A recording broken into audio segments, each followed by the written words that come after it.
Carbon बढ़ाएं।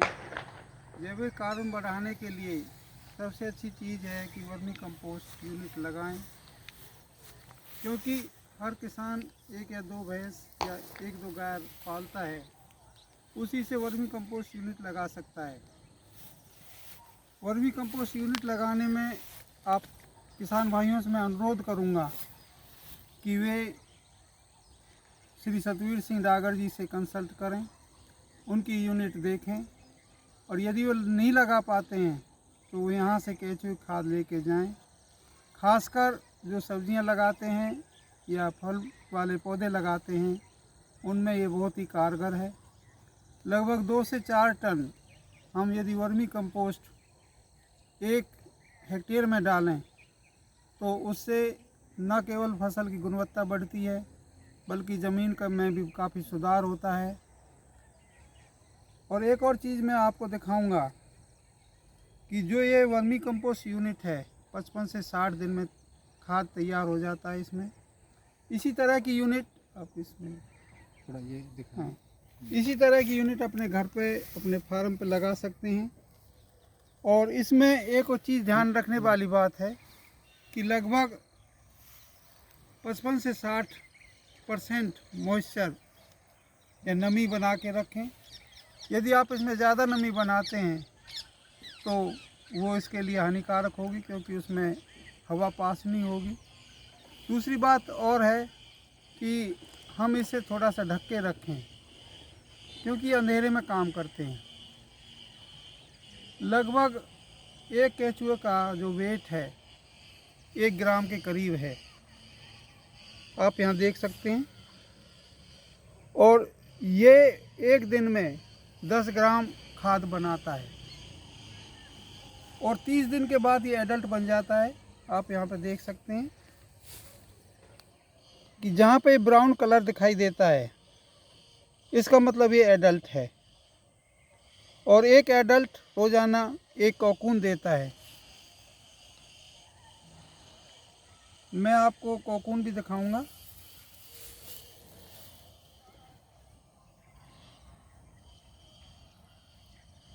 ये इसका कोकून है। इसमें से एक कोकून में से 2 बच्चे निकलते हैं और 30 दिन में एडल्ट बन जाते हैं। लगभग 60 से 65 दिन इसका लाइफ साइकिल है। तो आप मान लो 2 से 4 केजी भी एक यूनिट में केचुए डालते हैं, वो ही काफ़ी रहते हैं और उससे आप कई यूनिट स्थापित बना सकते हैं। आज हम सतवीर सिंह डागर जी से भी उसके अनुभव शेयर करेंगे कि उनको यह कैसा लग रहा है और उसमें कितनी मेहनत करनी पड़ती है। वो सारी चीज़ें सतवीर सिंह डागर जी बताएंगे। सभी किसान भाइयों को मेरा नमस्कार और सर का भी बहुत बहुत धन्यवाद कि आप हमारे यहाँ पे आए हैं, थोड़ा सा हमें भी प्रमोट कर रहे हैं और हमारे लिए भी थोड़ा सा मतलब एक प्रोत्साहन का काम कर रहे हैं। सर जो हैं आप हॉर्टिकल्चर डिपार्टमेंट में मंडकोला गांव में हेड हैं, इंचार्ज हैं, और उन्होंने ही हमें थोड़ा सा इसके लिए काफ़ी जानकारी दी है और उनके मार्गदर्शन में हम ये काम कर रहे हैं। उन्होंने इसके ऊपर बुक भी लिखी है, काफ़ी रिसर्च वर्क करा है इसके ऊपर, केचुआ खाद के ऊपर और केचुआ के ऊपर। तो अगर बुक के वगैरह इसके बारे में कोई और ज़्यादा डिटेल में किसी को जानकारी चाहिए तो वो सर से ले सकता है, पर मैं आपको अपना अनुभव बताता हूँ। हमने यहाँ पे जो बेड लगा रखे हैं 1 2 3 4 5 बेड, तो ये हमारे जो लगा रखे हैं हमने, ये जो ग्रो बैग का जो ये इस तरह के ये बैग हैं, वर्मी बेड इनको बोलते हैं। तो 5 ये लगा रखे हैं, 7 हमने जो उधर ज़मीन में लगा रखे हैं, 3 हमने परली तरफ हमारा पीछे लग रहा है। तो मतलब टोटल हमारे ये 15 बेड यहाँ पे लगे हुए हैं। तो हमने इनको जो है गर्मियों में डाला था। तो एक बार जैसे अभी धीरे धीरे तजुर्बा आता है और हमने काम भी धीरे छोटे से ही शुरू करा था, तो एक बार गर्मी ज़्यादा पड़ने से और हम थोड़ा सा सही ढंग से इसको नहीं मेंटेन कर पाए थे, तो बहुत ज़्यादा गर्मी थी और थोड़ा ढकने के लिए हम पे ज़्यादा यहाँ पे कोई सेटअप नहीं था। पर धीरे धीरे अब हमें तजुर्बा भी आया है कि सर ने हमें जैसे बताया कि इसको अच्छे से जो है पुआल वगैरह से ढक के रखना चाहिए, ज़्यादा से ज़्यादा इसके ऊपर पुआल रखें और इसको पलटते रहें जैसा सर ने हमें बताया है। तो एक बार हमारे थोड़े गर्मी में कुछ मर गए थे केचुआ, एक बार पानी भर गया इसके अंदर, कुछ उसमें पानी से भी थोड़ा नुकसान हुआ था। बाकी अब इस टाइम बहुत अच्छे चल रहे हैं केचुआ।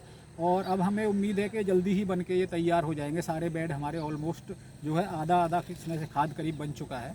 तो अभी हमारा तजुर्बा ये है कि हम बेसिक से स्टार्ट करें हैं।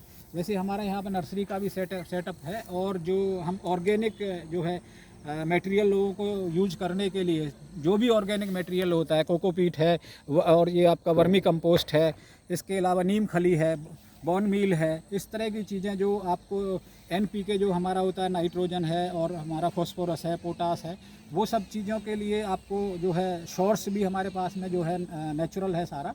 तो किसी भाई को और कोई भी सामान चाहिए वो भी उपलब्ध है, और केचुआ खाद का भी हमारा इनिशियल स्टेज पे अभी है, बाकी ऑलमोस्ट अब निकलना ये चालू हो जाएगा। वैसे 2 बेड हम पहले निकाल भी चुके हैं। तो अब हमारा ये सेटअप, हमारा एक्सपीरियंस एक हो गया है सर के साथ में हमें मिलके, तो बहुत अच्छा लगा सर के साथ हमें, और ये हमारे साथ में ही है। और हम ये ओमेक्स सिटी में है, ये हमारा सेटअप पलवल शहर में ओमेक्स सिटी के अंदर। 1-2 चीज़ और पूछना चाहूँगा मैं आपसे कि आप कोई किसान आपसे लेना चाहे तो किस रेट पे दोगे? देखो रेट ऐसे रहता है जी कि मान लो कोई किसी को बल्क में लेना है, ज़्यादा अगर किसी को लेना है तो हम इसको आपको, जैसे बल्क में कोई लेना चाह रहा है तो जैसे मान लो किसी ने 1 टन लेना है तो 1 टन को हम आपको करीब 7 रुपये 7.5 रुपये इस हिसाब से आपको दे देंगे। और जो केचुआ अगर आपने लेना है तो केचुआ आपको 100 रुपये किलो दे देंगे। कोई नहीं देगा आपको, आसपास भी कहीं भी ट्राई करोगे आपको 100 रुपये किलो में कोई केचुआ नहीं देगा। और जनरली लोग क्या करते हैं, गोबर ज़्यादा भर देते हैं, केचुआ की जो काउंटिंग है उसमें बहुत कम आती है। तो आपको ये भी हम आपको बताएंगे कि भी केचुआ आपको ज़्यादा से ज़्यादा मिले उसके अंदर, तो वो भी हम कोशिश करेंगे। तो केचुआ भी आपको रीजनेबल रेट पे मिल जाएगा, और अगर ज़्यादा आप खाद लेंगे तो रेट ये भी आपको सस्ता मिल जाएगा। हाँ, अगर आप इसको थोड़ा लेंगे तो उस हिसाब से जैसे क्वांटिटी आपकी घटती जाएगी तो थोड़ा बहुत जो हमारी कॉस्ट है वो बढ़ जाती है, तो उस हिसाब से रेट्स जो है थोड़ा बहुत बढ़ सकते हैं। ऑलमोस्ट पर ये मान के चलें हम आपको 7-8 रुपये की रेंज में इसको इजीली दे देंगे, और ज़्यादा आप उससे दूसरी एक और बात है कि मान लो इस तरह की ये पिट कोई बनाना चाह रहा है तो ये किट भी आप दोगे? हाँ जी, किट है हमारे पास। उसकी क्या कीमत रखी है? कीमत सर इसका हमने जो मंगाते हैं इसको, ये हमारे पास में करीब ऐसा आके पड़ता है 1600 रुपये के आसपास में। तो हम इसमें से कुछ नहीं कमाते, जितने का हमारे पास आएगा हम उसको उसी रेट में दे देंगे, क्योंकि वो केचुआ भी लेगा और जैसे खाद वगैरह भी किसी ने लेना है और अपना सेटअप करना है तो हमें कुछ नहीं कमाना।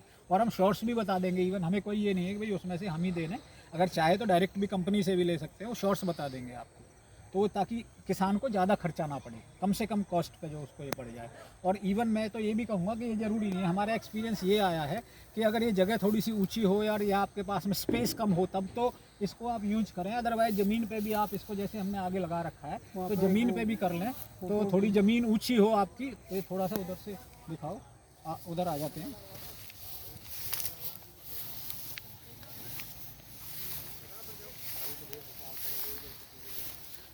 ये हम दिखाना चाह रहे हैं यहाँ पर, ये हमने बेसिकली थोड़ा बारिश से बचाने के लिए और गर्मी से बचाने के लिए थोड़ी टनल भी बना दिया था। तो ये मटेरियल भी हमारे पास में है, इसके ऊपर आप ये पुआल वगैरह भी रख सकते हैं, इस तरह का नेट वगैरह भी डाल सकते हैं जैसी ज़रूरत हो उस हिसाब से। तो अगर आपको ये नेट भी चाहिए वो भी हमारे पास मिल जाएगा। और पुआल तो आज की डेट में इस टाइम पे तो सीज़न चल रहा है, तो आप अपना भी इस टाइम स्टोर करके या कहीं से लेके आप रख सकते हैं अगर आपने सेटअप बनाना है। पर इसके लिए पुआल सबसे ज़्यादा ज़रूरी है, उसको 2 काम आता है पुआल, जैसे सर ने बताया है। एक तो पुआल को उल्टा इसके अंदर नीचे भी डालना चाहिए, थोड़ा बीच में भी डालना चाहिए, उससे ये रहता है थोड़ा सा एयर का, हवा का प्रवाह बना रहता है। तो धीरे धीरे चीज़ें हम सर से सीख रहे हैं, सर ने हमें जैसे गाइड करते जा रहे हैं। पर मैं ये कहूँगा कि जैसे सर से हमने सीखा है कि इसमें बीच में भी थोड़ा सा आप पुआल ज़रूर डालें, ताकि हवा का एरिएशन बना रहे और केचुआ भी आपका अच्छा बढ़े और आपका जो है खाद भी जल्दी बने। तो ये भी बहुत ज़रूरी चीज़ है।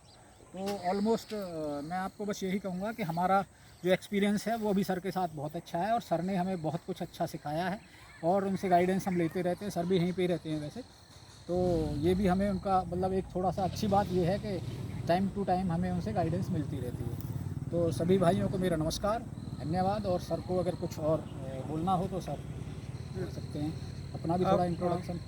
हाँ, ये दीपक जी हैं, थोड़ा सा मैं उनको भी साथ में लेना चाहूँगा। ये हमारे साथी हैं दीपक जी। दीपक भाई पहले जो है हमारा ये, मैं बता दूं थोड़ा सा दीपक जी के बारे में। पहले ये ऑस्ट्रेलिया में सेटल्ड थे, तो अभी ये यहाँ पे आए हैं, और ये हमारे साथ में मतलब हम दोनों मिलके ही काम कर रहे हैं। तो कोरोना की वजह से थोड़ा ये वापस नहीं जा पाए थे, तो अब देखो अच्छा हो जाता है कई बार जो है वो, अगर नहीं जा पाए तो ये काम भी अच्छा है, और कई लोगों ने इसमें भी अच्छा करा है और काफ़ी ग्रोथ भी है। किसान के लिए भी फ़ायदा है, और अगर आप इसको कॉमर्शियलाइजेशन करें या अपने लिए करें तो एटलीस्ट अपने लिए तो कम से कम करें ही किसान, और अगर कॉमर्शियलाइज भी आप उसको करना चाहें तो भी इसमें अच्छा बेनिफिट कमा सकते हैं। तो सभी किसान भाइयों को मेरा बहुत बहुत नमस्कार, सभी को धन्यवाद, और सर का भी बहुत बहुत धन्यवाद। एक और चीज़ मैं कहना चाहूँगा कि आप अपना इसमें मोबाइल नंबर भी हाँ, बताएं तो मैं किसान मोबाइल भाई नंबर भी अपने मोबाइल डिस्क्रिप्शन में हम हाँ, डाल देंगे मोबाइल नंबर, हाँ। तो डिस्क्रिप्शन में आप चेक कर सकते हैं। और आप और सर दूसरा मैं अपना भी इंट्रोडक्शन दूं, मैं डॉक्टर DV पाठक, माइक्रोबायोलॉजिस्ट हूं। वैसे मैं professor Haryana agriculture university Hisar में जो कृषि विज्ञान केंद्र मंडकौला है उसमें मैं कार्यरत हूँ सीनियर कोऑर्डिनेटर के पद पर, और मेरा इसमें बहुत लंबा एक्सपीरियंस है, अनुभव है।